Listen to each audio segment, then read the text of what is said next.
प्रिय धारावाहिक बड़ बहु सीरियल एपिसोड रे आपण मान देखा पाइबे आज आरती आ सिद्धिकर ए घरे प्रथम रोषे पाली रही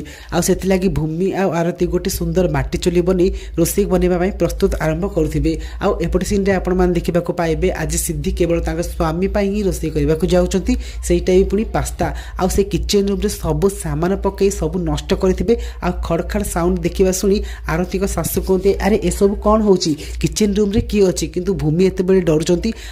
शाशु को लुचेबा चेष्टा कर किचेन रूम रे सिद्धि अच्छी बोली जदि से जानवे से केवल स्वामी रोषे करते बहुत बड़ प्रोब्लेम हो शाशु को से अटकई रखती आउटे आपण देखा पाइबे आरती आ भूमि जिते नुआ चुली बुनी निआ लगे जाऊे से निआ लगुन आते आयुष आसी कहते भाउज मत बहुत जोर से भोक लगुच आम ये सब कौन कर अरे आपको तुम रोषे बनवाक देच आंक द्वारा तो किसी भी हेनी बास मेकअप आउ लिपस्टिक लगे से चुली लगे हेनी एमती कही आयुष जाए जो चुली फुंकती से चुलीर निआ आउ पाउंस मुहरे लग जाए आते आयुष कहे अरे कम से कम मु तो मेकअप ठीक से लगौची देख तुमको चुली भी पसंद कलानी तुमको मु कौन कहबी एमती कहले आयुष रागिजे आते भूमि जाए आयुष को मुँह को पोछि दियंती आउ कहते जे तुम जाओ जिते रोषे हो तुमको खाइबा को डाकिबी एमती कहले आयुष चली जाती।